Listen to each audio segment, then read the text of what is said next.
The house feels different now. Same granite countertops, same family photos lining the hallway, same crayon marks on the dining room wall that I never got around to painting over. But it's like looking at someone else's life through a window. Everything's here except the people who made it matter. I'm sitting in what used to be our family room, surrounded by boxes that the lawyers say need to be sorted. Joint property, they call it. 15 years of marriage reduced to labels on cardboard.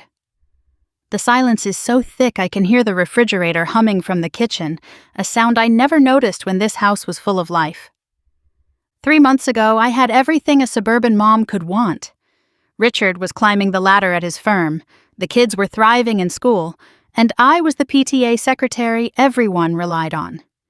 We lived in a beautiful colonial in Wilmington, complete with the white picket fence I'd demanded as proof we'd made it.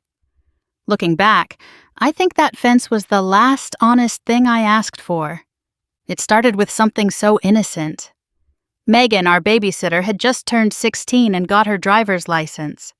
She'd been watching Tyler and Emma for 2 years, and the kids adored her. Sweet girl, honors student, never gave us any trouble. When she asked if she could start driving herself to our house instead of having her dad drop her off, I should have just said yes. But I didn't. I made up some excuse about liability, about wanting to meet whoever was transporting her to our home. The truth was simpler and uglier. I was bored. Richard worked 60-hour weeks, the kids had their routines, and I was drowning in the predictability of it all. Meeting new people, even just babysitters' parents, had become the highlight of my social calendar. Tom arrived that first Tuesday evening in a Ford F-150, country music drifting from the cab. He looked nothing like what I expected from Megan's descriptions of her boring dad who reads too much. Tall, broad-shouldered, with laugh lines that suggested he still knew how to have fun, despite the divorce Megan had mentioned. When he got out to introduce himself, I found myself smoothing my hair. "You must be Mrs. Patterson," he said, extending a hand. "Tom Morrison, thanks for taking such good care of Megan. She talks about your kids non-stop." "Please call me Lydia," I replied, holding his handshake a beat too long. "And Megan's wonderful. We're lucky to have her." We chatted for maybe 10 minutes that first night. Nothing inappropriate, just two parents talking about their kids, the neighborhood, the new shopping center being built downtown. But when he smiled, really smiled, not the polite parent smile, something in my chest gave a little lurch, a forgotten flutter from when I was 17 again.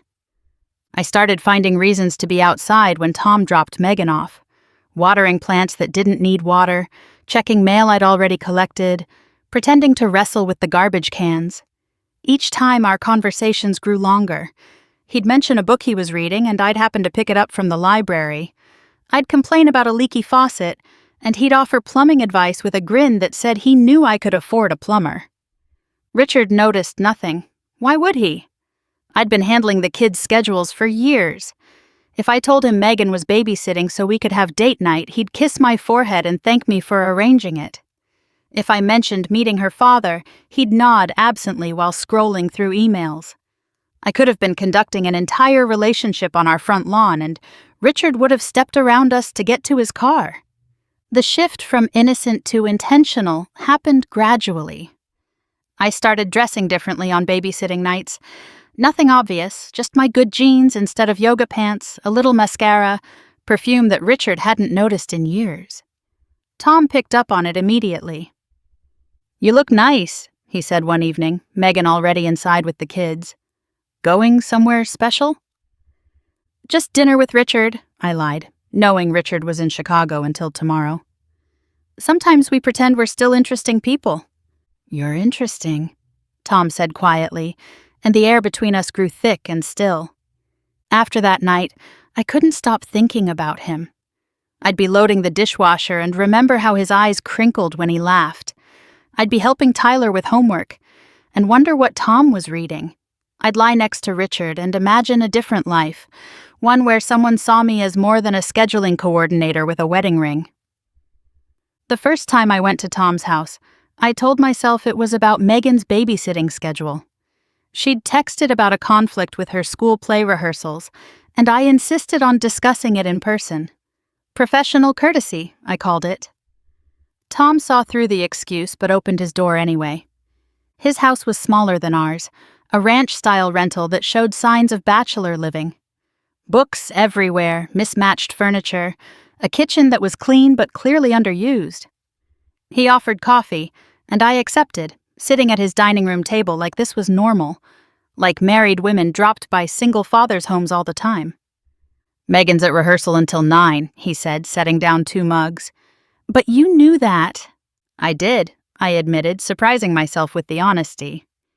"So why are you here, Lydia?" I should have made another excuse, laughed it off, remembered that I had 2 children at home who deserved better than this. Instead, I told the truth. "Because I can't stop thinking about you." The affair began that night. Not physically, that came later, but emotionally. And that was worse. We talked until Megan's rehearsal ended, about everything and nothing. His divorce, amicable but lonely. My marriage, stable but hollow. Books we'd read, places we wanted to travel. When I finally left, I sat in my car for 10 minutes, knowing I'd crossed a line I couldn't uncross. The physical part started 3 weeks later. Richard was traveling again. The kids were at my mother's for the weekend, and I'd had 2 glasses of wine before texting Tom. "Kids are away. House feels empty," he replied immediately. "Want company?" I should have said no. Should have taken a bath, watched a movie, called my sister. Instead, I texted back, "Please." When he kissed me in my foyer, in the space where Richard hung his coat every evening, where my children dropped their backpacks, I felt alive in a way I'd forgotten was possible. Every nerve ending sparked, every sense heightened. This is what I'd been missing, I thought. This feeling of being desired, of mattering to someone beyond my ability to keep the family calendar. The affair intensified quickly. Afternoon meetings when the kids were at school, stolen hours when Richard worked late. I became an expert in deception, crafting elaborate alibis for simple errands. Grocery shopping took 2 hours because I'd supposedly run into a chatty neighbor. Target runs required detailed receipts to prove where I'd been. I even joined a fake book club, complete with a rotating schedule I posted on the fridge. The lies multiplied like cancer cells. I created an entire fictional friend named Janet, who needed constant support through her divorce. When Richard asked why he'd never met her, I explained she was too fragile for social situations. Janet became my excuse for everything. Late nights, weekend coffee dates, the new lingerie I claimed she'd encouraged me to buy for my self-esteem. I downloaded apps to hide text messages, learned to clear browser histories, kept a spare makeup bag in my car for touch-ups. The woman in the mirror became someone I didn't recognize, calculating, deceitful, always planning the next lie. Once, Tyler's teacher called while I was at Tom's. I answered breathlessly, pretending I'd been jogging, background noise from his TV almost giving me away. "Are you at the gym, Mrs. Patterson?" she'd asked, confused. "Oh no, just running in the park," I lied, Tom's hand on my bare shoulder. "What can I help you with?" The close calls thrilled me in a sick way, like I was invincible, too smart to get caught. I started taking bigger risks, meeting Tom for lunch at restaurants just outside our social circle's usual spots. We held hands under tables while I watched the door, adrenaline making food taste sharper, colors seem brighter. Tom struggled with the secrecy more than I did. "This isn't who I am," he'd say sometimes, pulling away from a kiss. Megan would be devastated. "So we won't tell her," I'd respond, pulling him back. "We won't tell anyone." But secrets have a way of revealing themselves, especially when you get careless. And I got very careless. I started having Tom over during the day, told myself the neighbors worked and wouldn't notice his truck. I'd text him during family dinners, sneaking smiles at my phone while my children chattered about their days. Once, I even had him pick me up from the grocery store, leaving my car in the parking lot while we spent an hour at his place. The babysitting arrangement became our cover. I'd hire Megan for fake errands, then go straight to Tom's. Sometimes I'd actually run the errands after, coming home with bags from stores I'd visited in a frantic rush. Receipts time-stamped dangerously close to when I was supposed to return. Richard never questioned it. Why would he? I'd never given him a reason to doubt me. Megan noticed changes, though. "You seem happy lately, Mrs. P," she said one evening, the kids already in bed. "It's nice. You're like glowing or something." The guilt hit me like a physical blow. This sweet girl, who trusted me with her schedule and confided in me about boys at school, had no idea I was sleeping with her father. No idea that her comments about him, "Dad's been weird lately, all smiley and stuff," were because of me. "Just trying to take better care of myself," I told her, handing over $40 for 3 hours of watching Netflix while my kids slept. The breaking point came on a Thursday that started like any other. Richard was supposed to be in meetings until 8. The kids had early dismissal, and Megan was picking them up from school, taking them to her house for the afternoon. Tom had suggested I come over once they were settled. "We could have a real date," he'd said. "Cook dinner together, eat at an actual table, pretend we're normal people doing normal things." The temptation was overwhelming. To sit across from him without checking the clock, to laugh without lowering my voice, to touch him without calculating who might see. I told Richard I had a dentist appointment that might run long, kissed the kids goodbye that morning, and drove to Tom's with a bottle of wine and a grocery bag full of ingredients for pasta. For 3 hours, we played house. Tom chopped vegetables while I stirred sauce, music playing, wine flowing. We ate at his dining room table with candles lit, talking about everything except the reality of our situation. When he led me to his bedroom, I went willingly, desperately, convinced I deserved this happiness I'd found. I didn't hear Richard's car pull up outside, didn't hear him knock on Tom's door. Didn't know anything was wrong until Tom's bedroom door opened and my husband stood there, face cycling through confusion, recognition, and devastation. "The school called," Richard said, voice eerily calm. "Tyler threw up. They couldn't reach you, so they called me. I left work, picked him up, brought him home. The house was empty. Megan said you were here discussing her schedule." I sat up, pulling sheets around me like they could shield me from what was happening. Tom had gone completely still beside me, and I could feel his horror radiating like heat. "Richard," I started, but he held up a hand. "Tyler's in the car," he said, "running a fever, asking for his mother. But she's here." He looked around the room, taking in my clothes on the floor, the wine glasses on the nightstand, the truth of everything. "She's here," he repeated, quieter. Then he left. No yelling, no confrontation, just the quiet click of the front door and the sound of his car driving away, with my sick child who needed me. I dressed in silence while Tom sat on the bed, head in his hands. "Megan," he kept saying. "Oh God, Megan." By the time I got home, Richard had already told her. I found her in our driveway, still in her school uniform, tears streaming down her face. "How could you?" she screamed, the first time this sweet girl had ever raised her voice at me. "I trusted you." "I brought your kids to my house. I thought you were different, thought you were a good mom, and this whole time you were—" She couldn't finish, just shook her head and ran to her car. But she came back. 10 minutes later, pounding on my door while Richard tried to calm her. "You want to know something?" she yelled through the wood. "My mom left us for another man. That's why my parents divorced.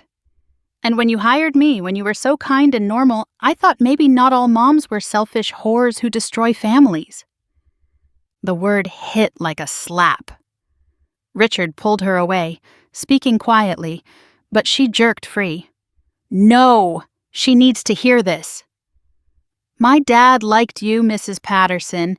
He said you were different from the moms who flirted with him at school pickup.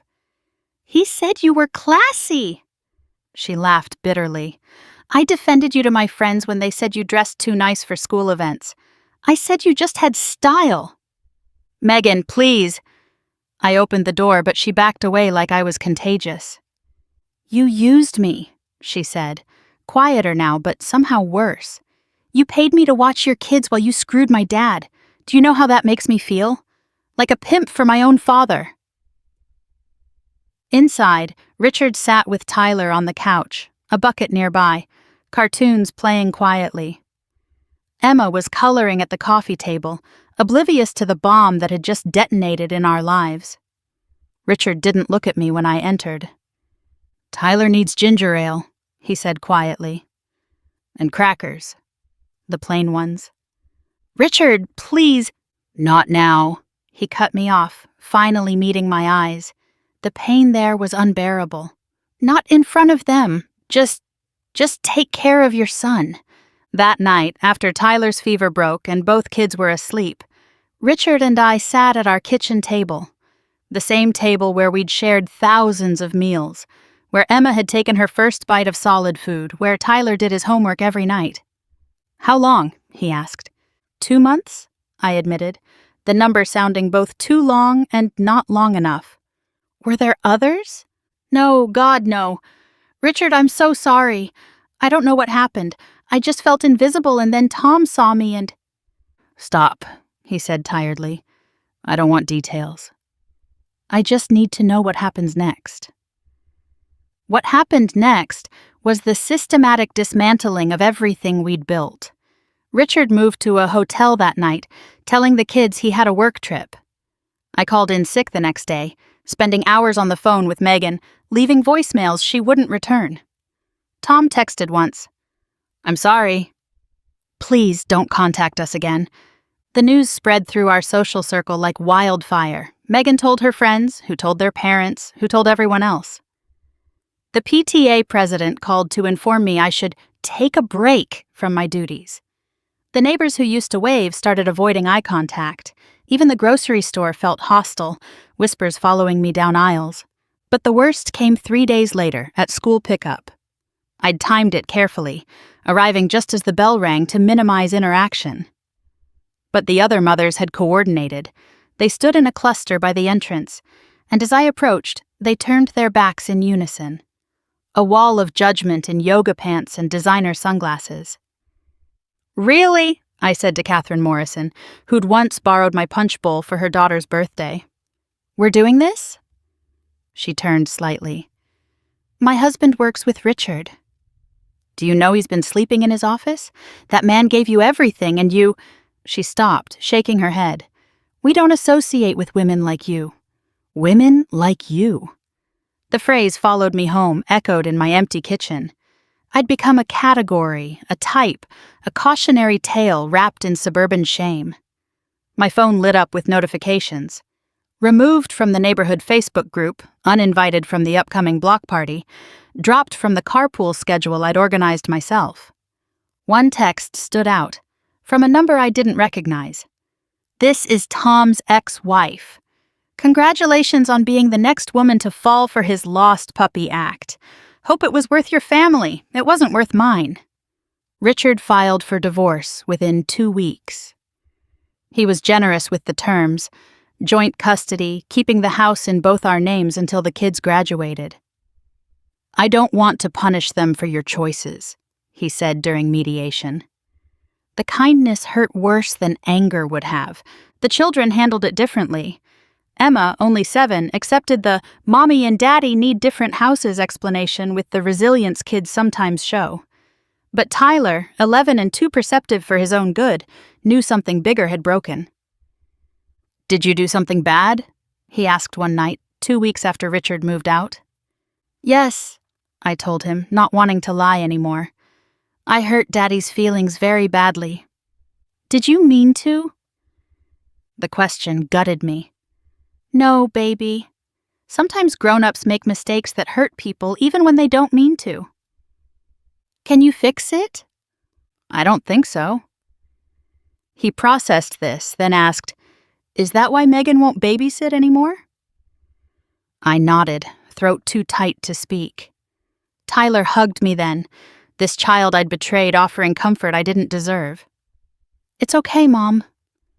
Everyone makes mistakes." Later that night, I overheard him on the phone with Richard. "Dad, why did Mom kiss Mr. Morrison?" Sophie's older sister said that's why you left. My blood froze. Of course the kids at school knew. Of course they were tormenting my children with details they shouldn't have to hear. The next day, Tyler came home with a black eye. When I pressed, he finally admitted, "Jake said you're a homewrecker." I told him to shut up and he punched me. My 11-year-old was fighting battles I'd created, defending a mother who didn't deserve it. Richard was coldly furious when I called. "Do you see what you've done? He's getting into fights because of your choices. Emma's been asking why some moms won't let their kids come to our house anymore. I'll talk to the school." "You'll do nothing," he cut me off. "You've done enough." "I'm hiring a child therapist. Maybe a professional can help them process how their mother prioritized getting laid over their well-being." But calling it a mistake feels too easy. This was a series of calculated choices that prioritized my desires over my family's well-being. Every text to Tom, every lie to Richard, every afternoon I spent in another man's bed while my children trusted me to be who I said I was, those weren't mistakes. They were betrayals. The divorce finalized last month. Richard has the kids every other week, and they seem happy with him. He hired a new babysitter, a grandmother type who doesn't have a divorced father for me to fixate on. He's dating someone now, a colleague who makes Emma laugh and teaches Tyler card tricks. I smile and tell them I'm glad they're having fun, then cry in my car afterward. The financial reality hit harder than expected.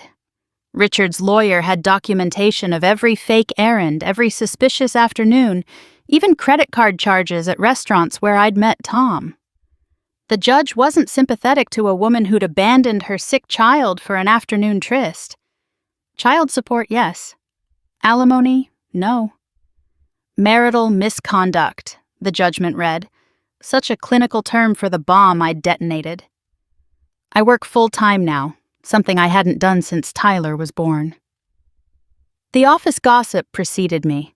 Everyone knows why I'm suddenly needing employment. My supervisor, going through her own divorce, pulled me aside my first week. "I don't care about your personal life, but if it affects your work, we'll have problems." Message received. Tom disappeared entirely. His landlord told me they moved shortly after everything exploded. No forwarding address. I heard through the grapevine that Megan finished the school year early, doing coursework from home to avoid the gossip. Another casualty of my selfishness. The house is too big now. 4 bedrooms for one person, a family room with no family. I've started packing, planning to sell once the kids finish the school year. Richard agreed it's for the best. Too many memories, too much space for what's left. I found one of Megan's hair ties yesterday, purple and sparkly, wedged between couch cushions. Such a small thing, but it sent me spiraling. This girl who'd been part of our family, who'd made my kids laugh and gave me freedom to destroy everything. I'd betrayed her too, used her trust as cover for an affair with her father, made her an unwitting accomplice in my deception. The worst part is how preventable it all was. If I'd been honest with Richard about feeling invisible, we could have worked on it.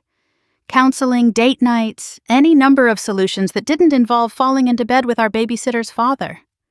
But I chose the easy path, the one that made me feel special and desired without doing the hard work of fixing what was broken. Now I sit in this empty house, surrounded by the ghosts of what we had. The pencil marks on the door frame charting the kids' growth. The stain on the carpet from Emma's 5th birthday party. The good china we got as wedding gifts, used exactly twice. All evidence of a life I demolished because I couldn't see its value until it was gone. My phone buzzes. Richard, texting about pickup times for tomorrow. Businesslike, cordial, nothing like the man who used to send me funny memes during boring meetings. I respond with equal politeness, confirming I'll have their overnight bags ready. The irony isn't lost on me. I felt invisible in my marriage, but I'm truly invisible now. No husband to ignore me, no children during the week, no babysitter to enable my deceptions, no Tom to make me feel alive, just me and the consequences of choosing temporary happiness over lasting love. I used to think the phrase home wrecker was dramatic. Now I understand its accuracy. I didn't just end a marriage. I wrecked the home we'd built, the safe space where our children grew, the foundation of trust everything else rested on. The house still stands, but the home is gone. Tomorrow the kids will come back, and I'll pretend everything's fine. We'll make pancakes and watch movies, and I'll soak in every second of their presence. Then Sunday evening Richard will pick them up and they'll drive away to their other life, the one where Daddy's girlfriend makes better pancakes and no one has to pretend. I'll wave from the doorway of this too big house, smile plastered on my face until the car turns the corner. Then I'll go inside, sit in this family room that's no longer for a family, and count the days until they come back. It's what I deserve, this loneliness, this regret, this understanding that I had everything and threw it away for afternoon delights and text message thrills. The babysitter's dad. Such a cliché, it would be funny if it hadn't cost me everything. If it hadn't hurt so many innocent people. If it hadn't turned me into exactly the kind of woman I used to judge at PTA meetings, whispering about their poor choices over coffee and fundraiser planning. Now I'm the cautionary tale, the whispered warning. The woman who had a good man, beautiful children, a lovely home, and burned it all down because someone new made her feel butterflies. The woman who forgot that butterflies don't last, but the damage they inspire can last forever. Megan's purple hair tie sits on the coffee table now, a tiny reminder of the trust I violated. Sometimes I think about reaching out, apologizing again, trying to explain how sorry I am for dragging her into my midlife crisis. But what would I say? That her father made me feel young? That I'd used her schedule as cover for an affair? That I'm sorry I made her childhood home the stage for my betrayal? Number. Some apologies are too little, too late. Some damage can't be undone with words. All I can do is live with what I've done, try to be a better mother in the limited time I have, and hope that someday my children will understand that people can do terrible things and still love their families, even if that love wasn't enough to stop them from destroying everything. The house is quiet again. Always quiet now. I should probably eat dinner, go through more boxes, pretend I'm moving forward. Instead, I sit here holding a purple hair tie, remembering when this room was full of laughter and trust and the simple chaos of family life. Back when I had everything and was too blind to see it. Back when this house was still a home.